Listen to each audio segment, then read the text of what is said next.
Greetings humans, and here, and welcome back to part 1 of What If Deku, or welcome back to another What If. Today's What If being part 1 to What If Deku had Unlimited.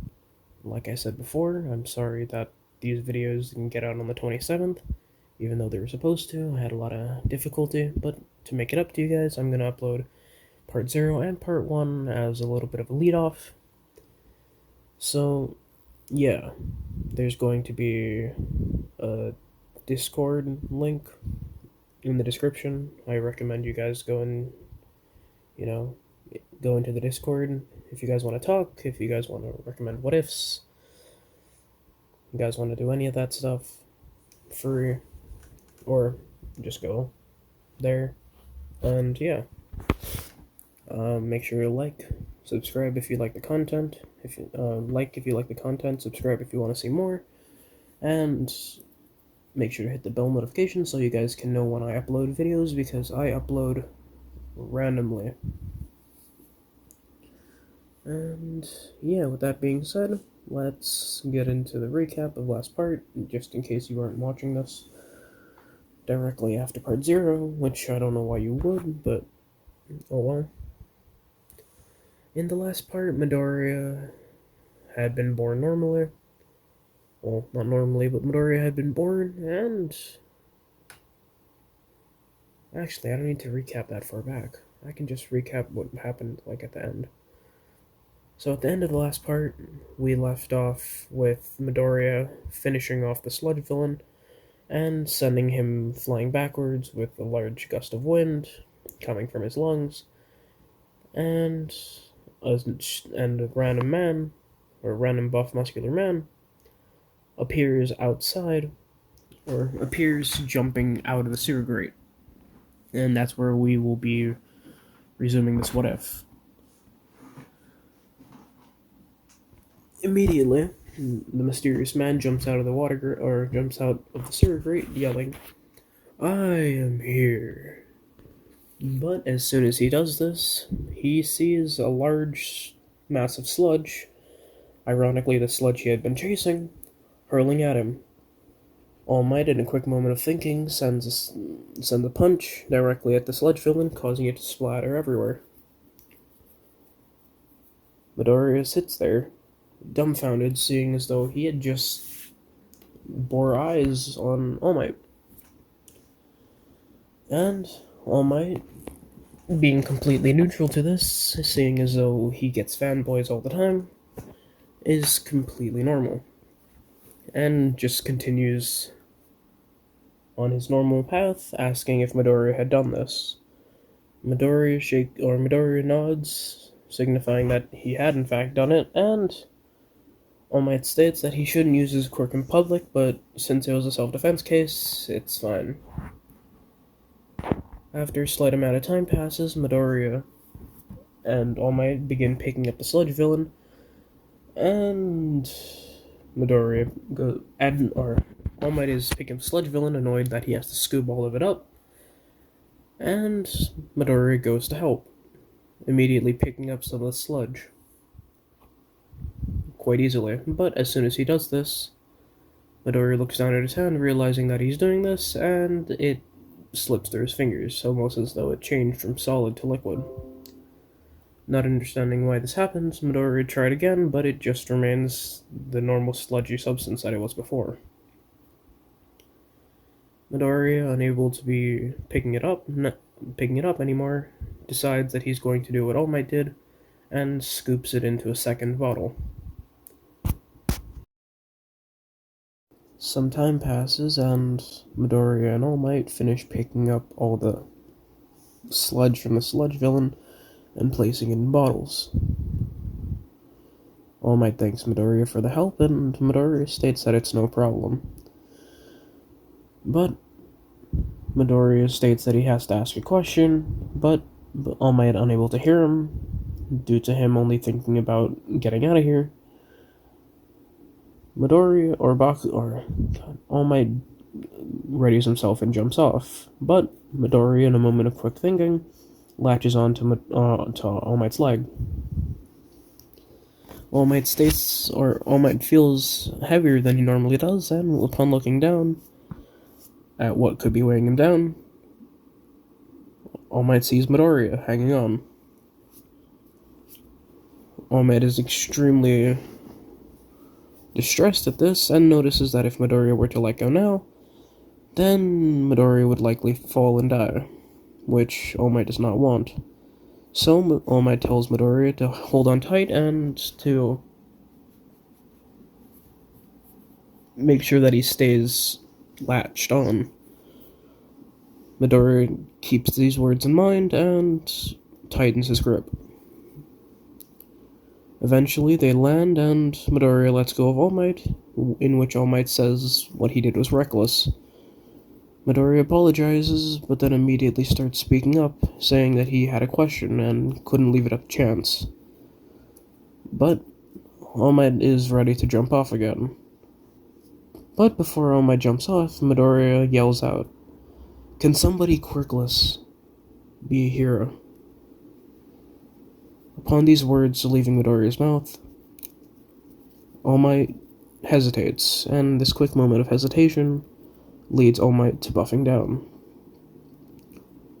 Midoriya looks shocked at this, and, well, it's obvious as to why, because, well, Midoriya had seen what seems like All Might buff down. Or maybe it's not even the same person. But All Might states that he is the real All Might and shows Midoriya the wound, having the similar explanation as he did in canon.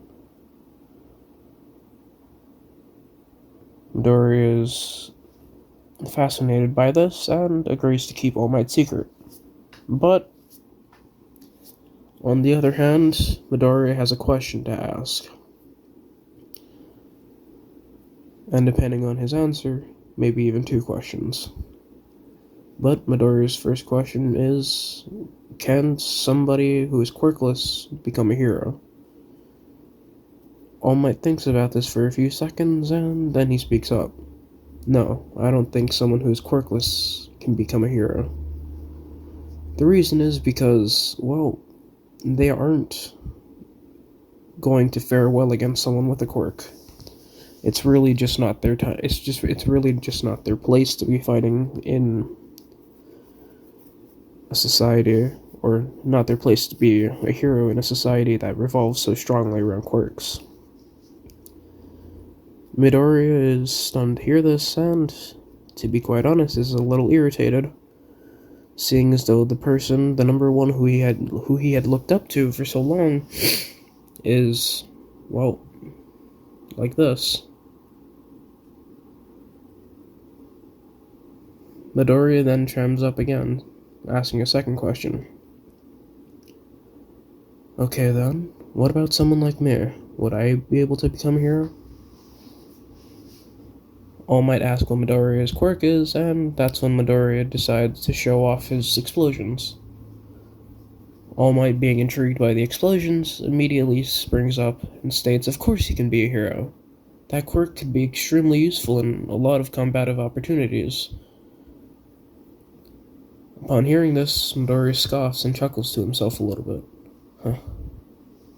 Not even a moment of hesitation with that one, huh, All Might?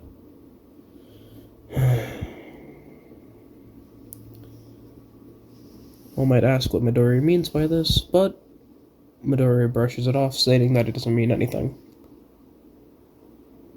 Thanking All Might for the answering of the questions as he walks down the roof, or walks down the building.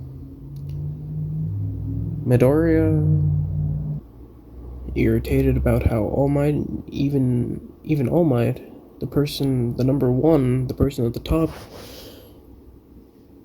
is holding steadfast to the belief that people with quirks hold advantages over people without the quirks, and that's how it should be. Midoriya becomes irritated, agitated even, and decides that if he wants to fix this hero society, then he'll have to do it himself. And he can't wait until he becomes a professional hero, because he needs to do something now, because the world is getting worse and worse every day.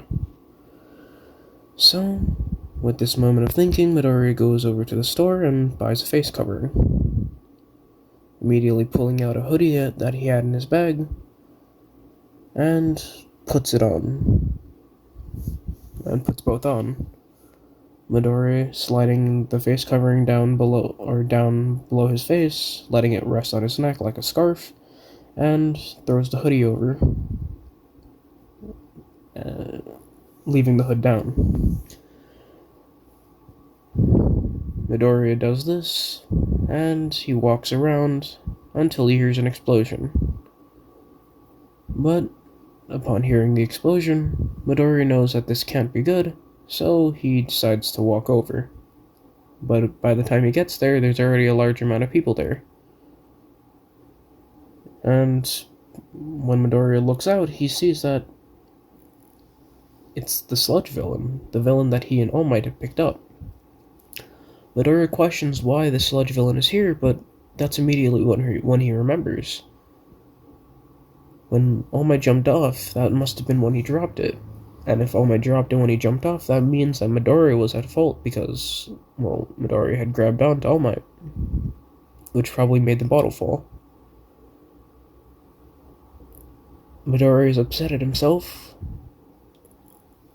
and doesn't know what to do about what just happened.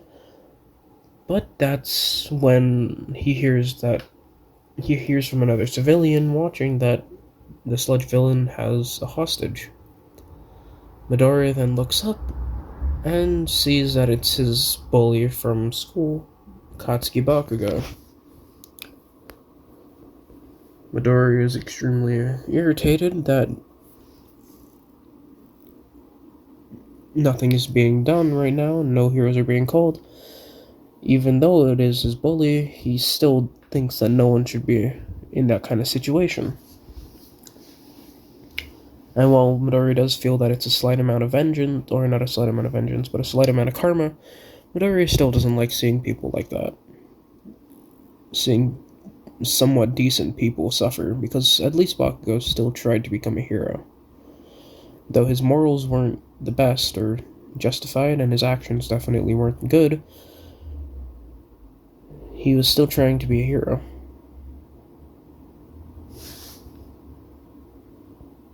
And Midoriya is upset, seeing as though nothing's happening, and wonders why people aren't calling the heroes, but that's when Midoriya sees them, the heroes that are just standing there in front of the crowd. Midoriya had been all the way in the back, so he was unable to see the heroes, but now that he's up close, he's able to see them. Some are doing their job, like holding the civilians back so they don't get too close to danger, and the other one putting out fires. But Midoriya finds that some heroes are just standing there, not doing anything. And Midoriya, like many other things, gets irritated at this, seeing as though he knows some of the heroes there, and they're definitely able to help Bakugo out of the sludge. People like Death Arms.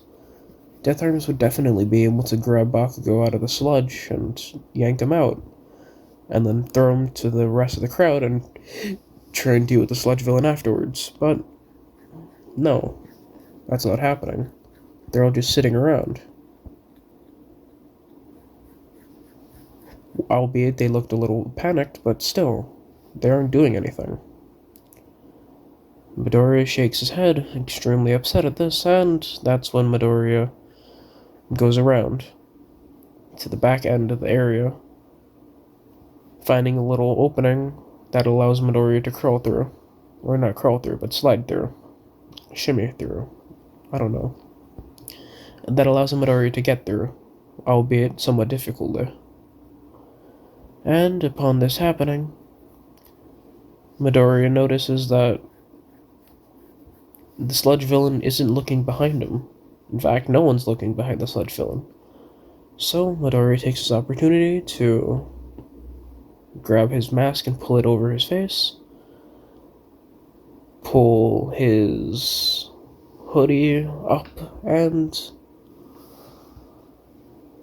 gets ready to fight, inhaling and exhaling deeply, before inhaling again and sprinting at the sludge villain. The sludge villain doesn't know what's going on, seeing as though he's focused on the heroes on the front of him and trying to capture Bakugo, until he feels something grab his back. Looking behind him, he notices that he's actually being grabbed and is actually being pulled slightly. The sludge villain questions why this is, until he sees the person that is pulling him immediately attacking the person that is pulling him with a relentless barrage of attacks. Midoriya is able to dodge most of these attacks, but one of them lands square on his face, knocking his hoodie backwards, allowing the hoodie to fall back down, exposing his green hair. And upon seeing this, the sludge villain freaks out because this is the kid who had taken him out so easily back in the alleyway before. And that's when this relentless barrage continues, but instead of trying to get Midoriya away from him, he's trying to land as many hits on Midoriya just to tire him out so he can't do as much. And then maybe take that kid's body, seeing as though Midoriya would be a lot stronger. But Midoriya, already having dealt with the sludge villain once, kicks him again. Midoriya kicks the sludge villain, knocking the sludge villain back a bit, and then also runs towards him. The sludge villain doesn't know what to do, and just decides to block as Midoriya runs and jumps through the sludge villain, grabbing Bakugo and pulling him out.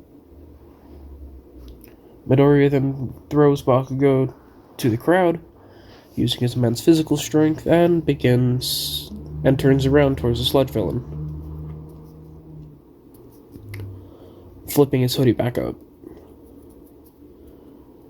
The sludge villain is extremely irritated at this, and Midoriya begins his relentless barrage, attacking the sludge villain. With one punch, another punch, and another. The sludge villain slowly is getting pummeled by Midoriya, until Midoriya slides his mask down slightly, and sends a large amount of breath towards the villain. This pressurized gust of wind knocking the villain out. After this, Midoriya slides his little mask back over his head, or over his face, and decides that he needs to get out of here because he's, being a vigilante, especially at his age. But before Midoriya is even able to get out, he finds himself being swarmed by the villains, or by the heroes. Midoriya looks around for any exits, but all the heroes have surrounded him and are taking in and blocking all the exits. Midoriya is unable to escape, and this is all that Midoriya thinks about, is thinking about some way to escape, some way to get out of here, some way to protect himself so that he's unable to get caught and, so he can continue doing his vigilante work. And Midoriya continues looking around, trying to find an exit, until Midoriya looks up, seeing as though no one's protecting the roofs. Immediately, this fills Midoriya with not only determination, but a desire to be able to get up to the roof. Midoriya, feeling it with all of his heart, needing to escape more than anything right now, Midoriya tries to run away. The hero circling him yet again, but this time Midoriya jumps up.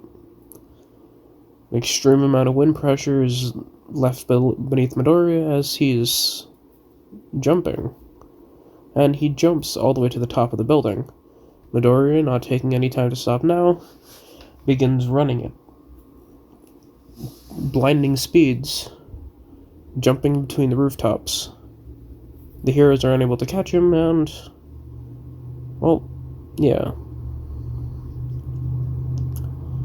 After Midoriya is jumping for a while, he deems that he is safe and slides his mask down or takes his mask off and takes his hoodie off as well, breathing out heavily.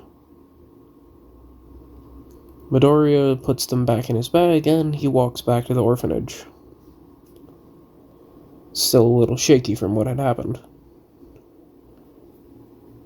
Midoriya, or the orphanage workers, ask why Midoriya is there, and why Midoriya had taken so long, but Midoriya states that he had something to tend to, and on his way there, he noticed that there was a villain attacking someone that he had known, so he had been concerned. The orphanage staff understand and just let him be. Some time passes and it's time for Midoriya to go to sleep. And when Midoriya is going to sleep, that's when he begins thinking, what exactly did I do today? How did I do all of those things? I thought my quirk was explosion, so why was I able to breathe in the sludge? Why was I able to grab it sometimes? And why am I able to send out a large gust of wind out of my lungs? Not only that, but what happened? Why did I jump so high? And why was I so fast when I was running through the rooftops? Midoriya doesn't know exactly why this is, and decides to sleep on it. Waking up the next morning, Midoriya leaves doing his own thing, and he goes to the beach. Deku Beach, to be specific. Because why not rope that here? Midoriya goes to Deku Beach and begins swimming in the water. Midoriya then begins thinking to himself, remembering that what he had done, and plunges himself underwater. But when Midoriya tries to breathe, he's unable to. Immediately getting water filled up in his mouth, but he's not able to breathe. Rushing back up to the surface, Midoriya coughs up water and questions why exactly this isn't working, when he had been able to do something similar before. Midoriya deciding that instead of testing those abilities that he had been doing before, involving water, or liquid-like substances, Midoriya decides that he's going to test one of the easier ones to try out.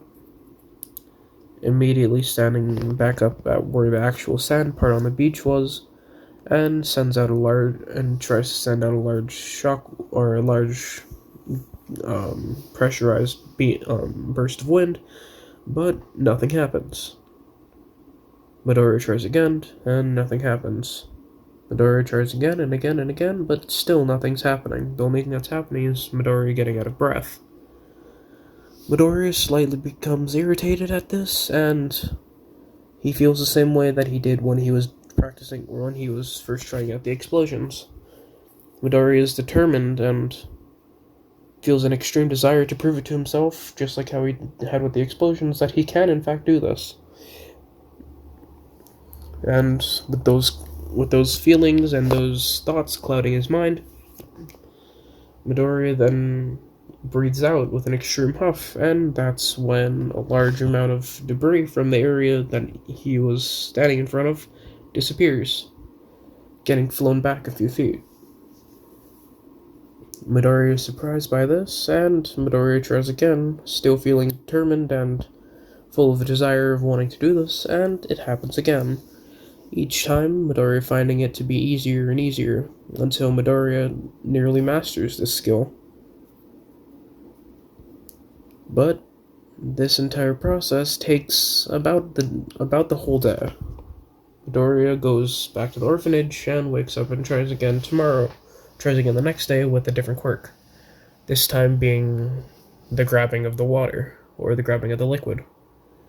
Midoriya notes that he had grabbed the sludge villain before and had done it on a few occasions, and this time Midoriya starts off with feeling determination and wanting to prove to himself that he's able to do it. And That's when Midoriya finds out that he is able to slightly grab water. But upon Midoriya thinking otherwise again, the water slips right through his fingers. Midoriya keeps trying and trying and gets the hang of it relatively easily, though it's still taking one whole day. Midoriya tries to do this, and by the time that he's finished with that day, he's able to grab and solidify any piece of water that he wants, even being able to walk on it, considering the fact that it turns to a solid underneath his feet. The next day, he tries the water breathing, and at the end of the day, he's able to work. And the next 2 days, he works on both the super jump and the super speed abilities that he'd been using when he was working as a vigilante. Again, those each taking a day. Upon returning home after the last one, Midoriya is extremely astounded and confused, considering the fact that Midoriya himself had not only activated what seems like even more quirks, but it seems like they're born out of his need or a desire to have something. Midoriya is extremely confused at this and doesn't know exactly why it's happening. But Midoriya can guarantee one thing, that each of these quirks feels like he owns it. While it doesn't feel natural and it feels as though his body shouldn't be allowing him to do this, Midoriya feels that they're a part of him now, and there's no way to get them reversed.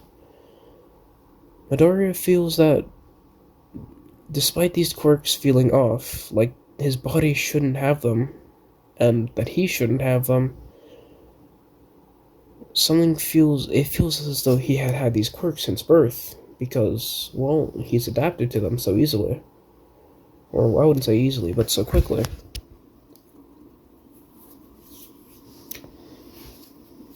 Thoughts fill Midoriya's mind of why exactly this is happening and how exactly this is happening, seeing as though he thought his quirk was just simply explosions, but it seems to be far more complicated than that. Time passes and Midoriya continues his vigilante work, going around beating up villains, and that's when Midoriya spots another villain on his patrols. One stealing a purse from a lady. Midoriya, jumping into action, runs down, or jumps off the building that he was on, running down, catching the villain, and, well, knocking him out with relative ease. Midoriya leaves his man tied up to a lamppost, and calls the police, stating that there's a villain at where he is right now. Walking away and taking the purse, giving it back to the person who had gotten it stolen in the first place. The lady thanks Midoriya, but Midoriya brushes it off, stating that this is just what he does, immediately jumping away. Soon, popularity of Midoriya skyrockets, and people begin knowing him as the Vigilante Kid, not having an official name for him yet. Midoriya, after some time, and, well, more vigilante work, notices that he's been getting a lot of coverage, though nobody's actually able to get a good photo of him, and it's mainly just him jumping through rooftops, or was that one time back in the beginning when he had beaten the sludge villain and gotten away from all the heroes. Midoriya chuckles to himself at this, but gets distracted when he sees an ice villain trying to mug some random person. taking their wallet and running away. But that's exactly when a hero shows up, stating that the villain can't do anything and that they are done for. The villain begins running away even faster than he had before, using the ice beneath their feet to skate away. But that's when the hero starts chasing them, and eventually the hero uses their quirk to teleport in front of them and lands a solid punch onto the villain, knocking them out with relative ease. Midoriya, still watching this entire thing go down, is proud to see that a hero is doing their work, but what happens next completely and totally disgusts Midoriya. The hero looks around and takes the wallet that the villain had stolen. Immediately looking inside of it,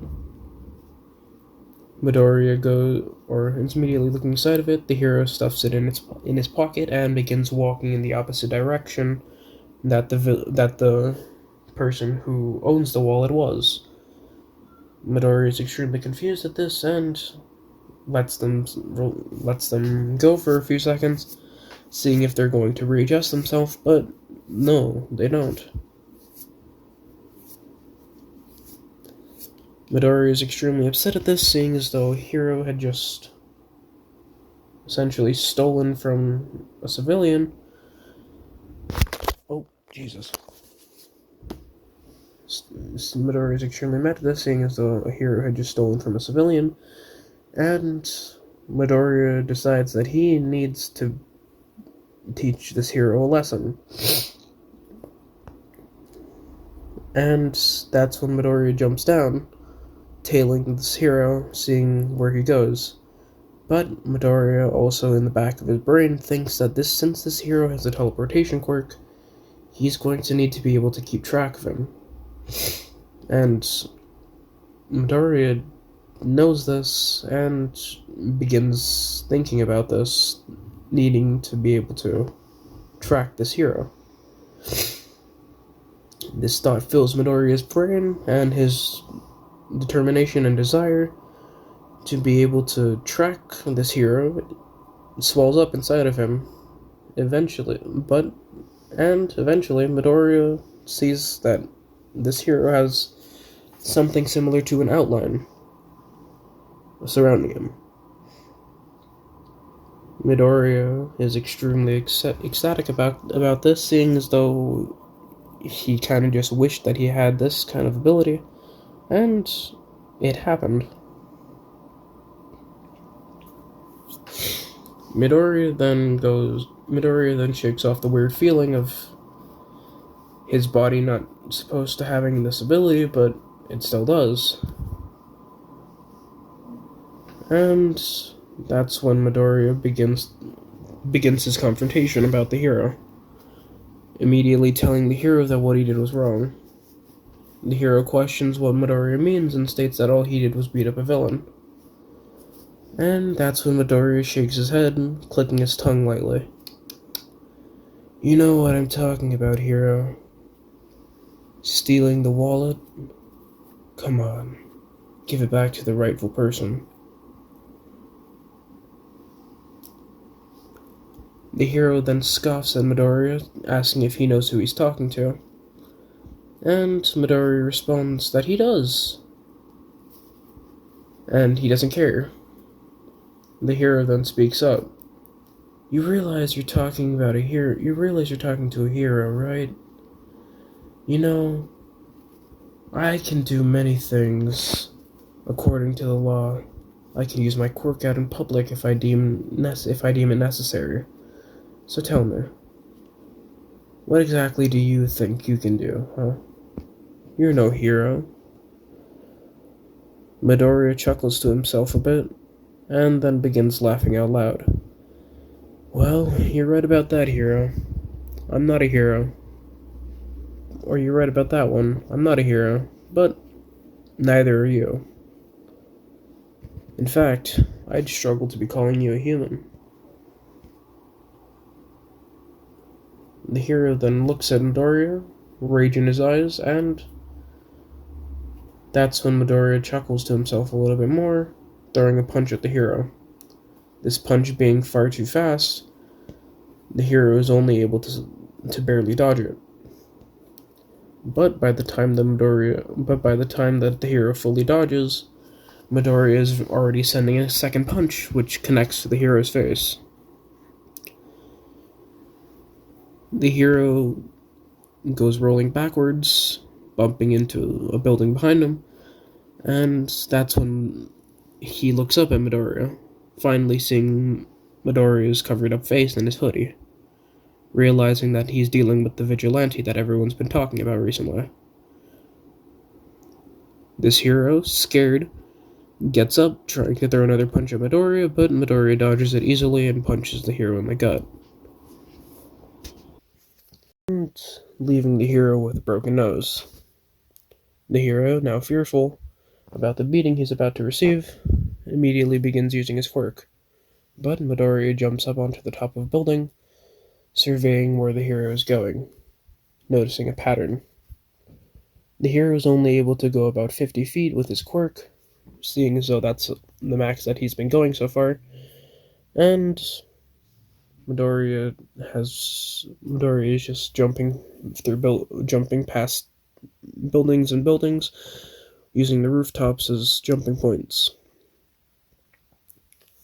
Eventually, Midoriya sees that, well, he's finding out the pattern in which the hero goes, and decides to use the hero's move against him, going up forward, or going up to where Midoriya predicts the hero is going to be, and sends a punch to the hero as soon as he teleports to where Midoriya is.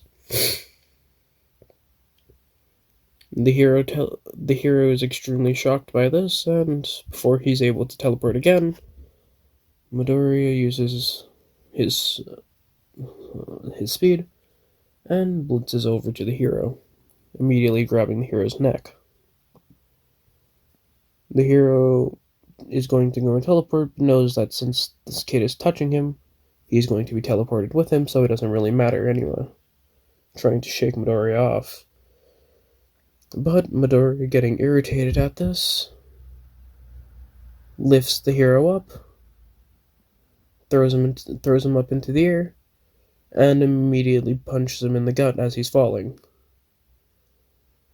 The hero, unable to teleport away from this, being far too distracted from the pain, immediately is sent flying with Midoriya using an explosion, sending him into a nearby building.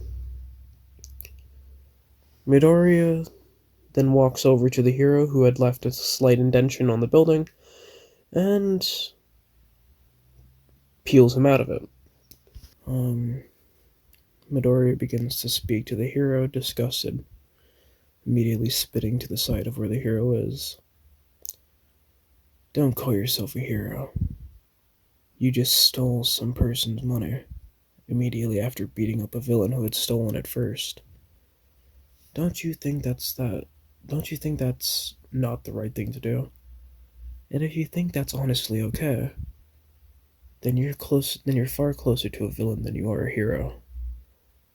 I'd reassess your ideals, and if you don't, then I'd recommend getting a new job, because I'll be after you again. It might not be now, it might not be tomorrow, or the next day, but I will find you, and you won't like it when I do. Midoriya then drops the hero, immediately using his wind pressure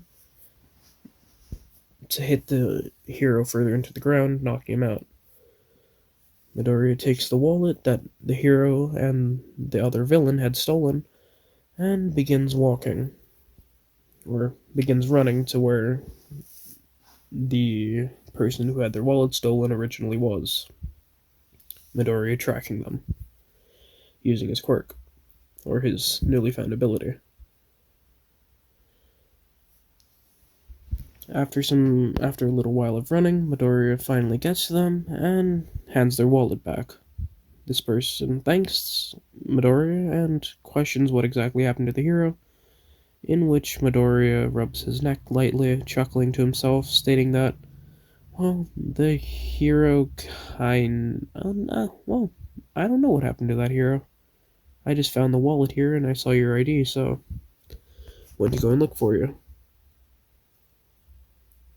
The person thanks Midoriya, and Midoriya states that it really is no problem and that's just what he does, flipping his hoodie back up and jumps away, leaping through the rooftops yet again.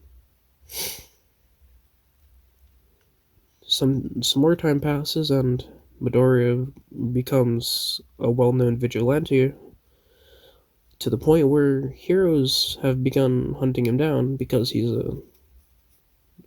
a big-time criminal at this point. He's knocking out pro heroes and well-known villains left and right, and seemingly with relative ease.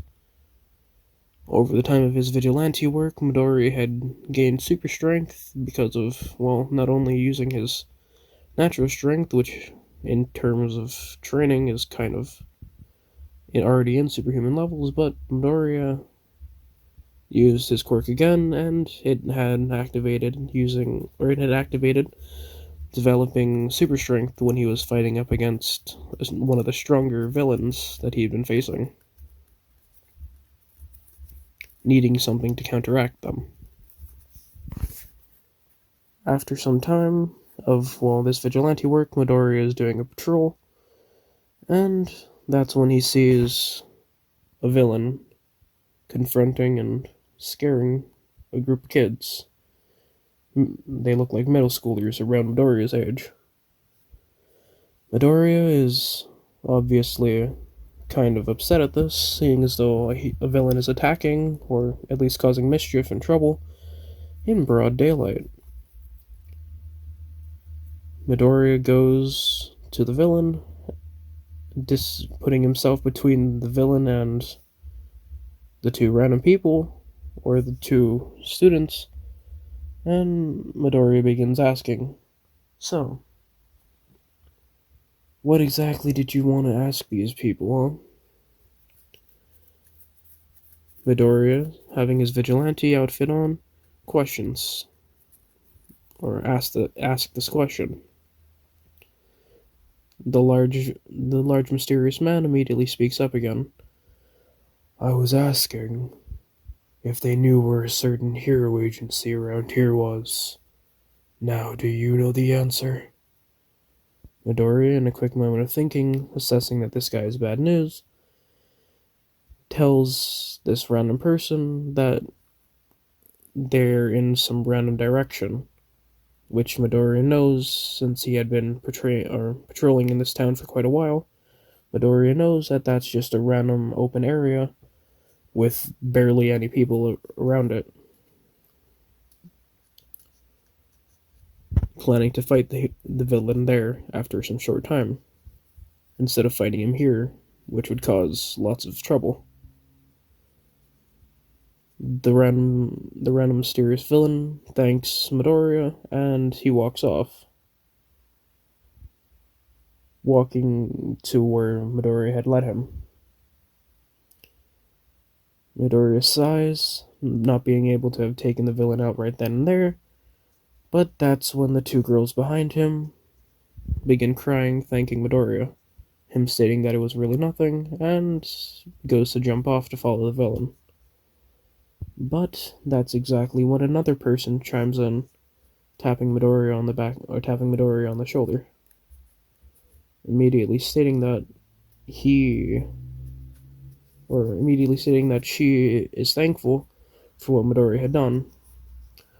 Midoriya questions and asks what exactly he had done to warrant praise, and she states that since no one was willing to help her friends, she was going to, but Midoriya had stepped in sooner. Midoriya looks at this person up and down and sees that they were genuinely telling the truth about them planning to go and step in, and Midoriya smiles underneath his mask, which this person is able to see, putting his hand on their shoulder. Midoriya then speaks up. You see, the world could use more heroes like you. Or, well, at least more good people like you, anyway. I wish you the best in life. Don't go down the same path I did, but don't go down the same path that many of the heroes nowadays are going down. Forge your own path. Hopefully it's a good one. Midoriya is about to jump off again, and that's when the person who had been thanking him this entire time speaks up yet again. Wait, I didn't quite catch your name. Midoriya then turns back, immediately thinking to himself, then speaking up again. Well, since I want to keep my identity a secret, and, I can't really tell you my real name with so many people around, you can call me Deku. The girl thanks him and states that her name is Mina Ashido. Midoriya commits this name to memory and speaks up yet again. Alright, Mina, I hope you become a good hero one day. Immediately jumping off, wasting no more time.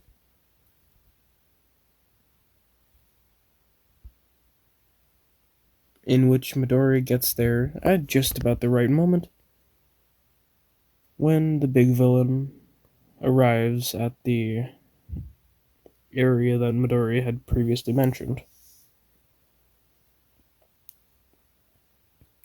Midoriya, seeing the behemoth of a man there, fights him, not wanting this interaction to get worse. Midoriya fights him with relatively large amounts of his strength, trying to knock this person out as soon as physically possible. And Midoriya does this, using his super strength, accompanying with his natural strength and speed, to knock out this villain. And yeah, that's what Midoriya does. He just knocks him out. Midoriya, having felt extreme exhaustion after this fight, decides that he's going to take a break from patrolling for today, and goes out. And goes back to the orphanage. Training his quirk, or training his other quirks more. Some time passes, and word about Midoriya's alias of the vigilante kid changing their name to Deku gets out. And upon hearing this, many people just consider it a weird nickname, except for two people. Those two people being Bakugo and Setsuna. The reason Bakugo is familiar with this nickname is because, well, he had obviously given it to Midoriya. His goons don't really remember, seeing as though Bakugo and Midoriya haven't talked that much anymore. So they kind of forgot about the nickname, but Bakugo sure didn't. It always stuck with him. And the same thing for Setsuna. Setsuna talks with Midoriya and not with Bakugo, but it's regardless of that fact, because the first time that Midoriya had ever been mentioned in front of her was when Bakugo had screamed that Midoriya was just a worthless Deku. So that's how she remembers him, that's how she remembers their first interaction, still being familiar with the name Deku. And upon hearing that this vigilante's name was something so specific like that, they realized that Midoriya might be the new vigilante, or might be the vigilante that they've all seen. But not having enough evidence and not wanting to get him in trouble, they both decide to stay quiet for the time being. Some more time passes, and Midori continues his vigilante work, and begins getting a more and more reputation, and almost a little bit of a following. Not as much as Stain was, because, well, there's a lot of people who disagree with Midoriya's ideals and agree with them at the same time, but there's a lot of people who don't get the message because, well, Midori isn't killing people. He's just knocking them out, or severely beating them, almost like a Batman. But regardless of that fact, Midori is still getting coverage and is becoming moderately well known among both the hero and villain community, both sharing a shred of fear whenever his name is mentioned. Deku. Midoriya, seeing as though the school year for the new UA is coming up, is extremely excited and decides that maybe he should attend UA to, scope out the new generation of heroes. And that's when Midoriya goes and obviously gets some hair dye and contacts along with makeup to cover up any of the scars that he has. And that's when Midoriya goes. And after applying all these things, the hair dye, the contacts, and the makeup, Midoriya walks through the gates of UA. And that's where we will be leaving off this part. Yeah. Yeah. That's where we'll be leaving off today's part. I'm sorry again that I hadn't posted the 2-year anniversary special on the actual 2-year anniversary day, but hey, I try. Let's see if I can get it on the 3-year anniversary. And hey, make sure if you guys stayed this long, then watch the other what ifs on my channel, because this is all that's out right now.